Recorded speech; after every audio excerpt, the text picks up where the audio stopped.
வணக்கம். பிஎம் மணி சேனல் உங்களை அன்புடன் வரவேற்கிறது. பிஎம் மணி சேனலில் இருந்து உங்கள் துரைவேலு கிருஷ்ணசாமி. நீங்கள் உறங்கிக் கொண்டிருந்தாலும் உங்களுக்கு வருமானம் வரக்கூடிய வாய்ப்புகளை உருவாக்கி கொள்ளுங்கள். இல்லாவிட்டால் நாம் இறக்கும் வரை உழைத்து கொண்டே இருக்க வேண்டும். கிடைக்கும் வாய்ப்புகளை வரமாக்கிக் கொள்வது உங்கள் கையில் தான் உள்ளது. ஆர்வம் உள்ளவர்கள் எஸ் என்று கமெண்ட் செய்யவும். தபால் அலுவலக திட்டம். ஆண்டுக்கு ரூபாய் 250 முதலீடு செய்வதன் மூலம் உங்கள் மகளுக்கு 21 வயதில் 71 லட்சம் கிடைக்கும்.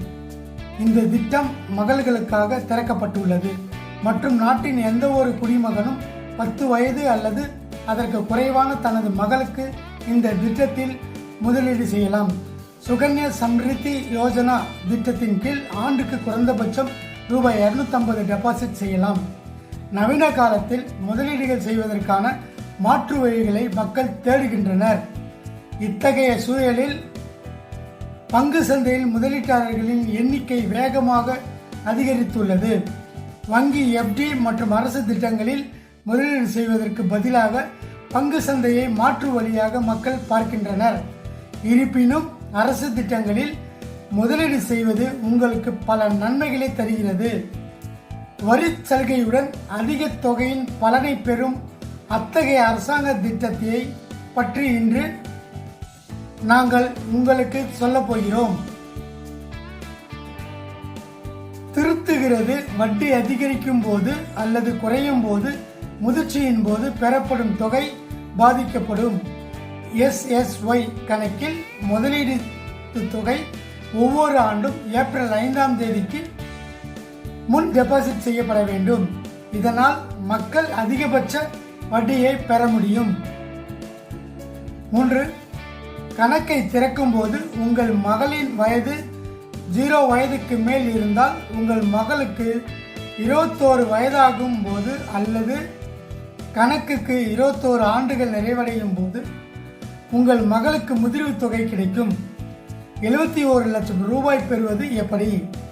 இந்த திட்டத்தின் கீழ் நீங்கள் 15 ஆண்டுகளுக்கு ஆண்டுதோறும் 1.5 லட்சம் ரூபாய் டெபாசிட் செய்யலாம். அதில் உங்களுக்கு அதிகபட்ச பலன் வழங்கப்படும்.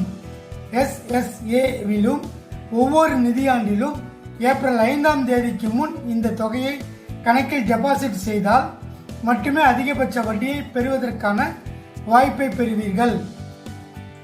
இந்த தொகையை 15 ஆண்டுகளுக்கு டெபாசிட் செய்தால் மொத்த வைப்பு தொகை ரூபாய் 22,50,000, முதிர்ச்சியின் போது 71,82,119 ரூபாய் கிடைக்கும். இது வட்டியில் கிடைத்த மொத்த தொகை 49,32,119 ரூபாய். முதிர்வு காலத்தில் பெறப்படும் இந்த தொகை முற்றிலும் வரி விலக்கு அளிக்கப்படும். இந்த வீடியோ உங்களுக்கு பிடிச்சிருந்ததுன்னா லைக் பண்ணுங்க, ஷேர் பண்ணுங்க, சப்ஸ்கிரைப் பண்ணுங்க. மீண்டும் அடுத்த பதிவில் சந்திக்கும் வரை உங்கள் துரைவேலு கிருஷ்ணசாமி. நன்றி, வணக்கம்.